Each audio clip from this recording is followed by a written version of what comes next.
Hello everyone, welcome to Sanmarga classes. ಮುಂದಿನ ಪ್ರಶ್ನೆ ವಾಯುಗೋಳ ಎನ್ನುವಂತಹ ಚಾಪ್ಟರ್ ಇಂದ ಮಾರುತಗಳ ವಿಧಗಳನ್ನ ಪಟ್ಟಿ ಮಾಡಿರಿ ಅಂತ ಕೇಳಿದ್ದಾರೆ ಮಕ್ಕಳು. ಓಕೆ, ಸೊ ಮಾರುತಗಳು ಎಂದರೇನು? ಭೂಮಿಯ ಮೇಲ್ಮೈಗೆ ಸಮಾನಾಂತರವಾಗಿ ಚಲಿಸುವ ವಾಯುವನ್ನು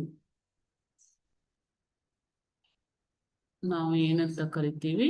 ಮಾರುತಗಳು ಅಂತ ಕರೆಯುತ್ತೇವೆ.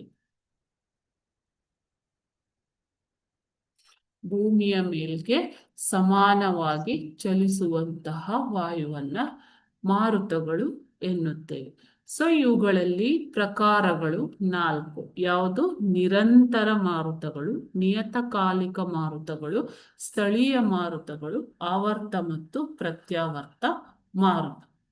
ಸೊ ನಿರಂತರ ಮಾರುತಗಳು, ಅವುಗಳನ್ನ ನಿತ್ಯ ಮಾರುತಗಳು ಅಂತ ಕೂಡ ಕರೆಯುತ್ತಾರೆ. ಓಕೆ, ಸೊ ಈ ವರ್ಷದ ಎಲ್ಲಾ ಕಾಲದಲ್ಲಿಯೂ ಬೀಸುವಂತಹ ಮಾರುತಗಳೇ ನಿರಂತರ ಮಾರುತ.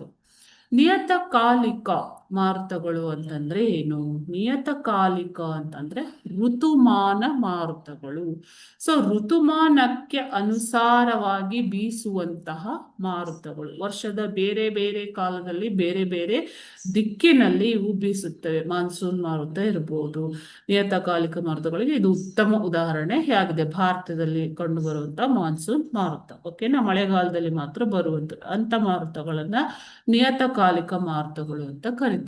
ಸ್ಥಳೀಯ ಮಾರುತಗಳು ಅಂತಂದ್ರೆ ಏನು?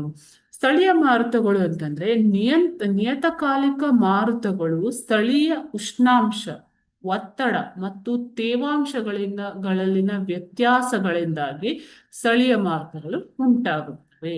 ಭಾರತದ ಸ್ಥಳೀಯ ಮಾರುತ ಯಾವುದು ಮಕ್ಕಳೇ? ಲೂ ಅಲ್ವಾ? ಸೊ ಬೇರೆ ಬೇರೆ ಪ್ರದೇಶದಲ್ಲಿ ಬೇರೆ ಬೇರೆ ಸ್ಥಳೀಯ ಮಾರುತಗಳು ಇವೆ. ಆವರ್ತ ಮತ್ತು ಪ್ರತ್ಯಾವರ್ತ ಮಾರುತಗಳು, ಇವು ಅನಿಶ್ಚಿತವಾಗಿ ಬೀಸುವಂತಹ ಮಾರುತಗಳು. ಉದಾಹರಣೆ ಚಂಡಮಾರುತ. ಓಕೆನಾ? ಭೂಮಿಯ ಮೇಲೆ ಒತ್ತಡದ ಹಂಚಿಕೆಯ ವ್ಯತ್ಯಾಸದಿಂದಾಗಿ ಈ ಮಾರುತಗಳು ಉಂಟಾಗುತ್ತವೆ. ಈ ರೀತಿಯಾಗಿ 4 ಪ್ರಕಾರದ ಮಾರುತಗಳು ಇವೆ. Okay, thank you.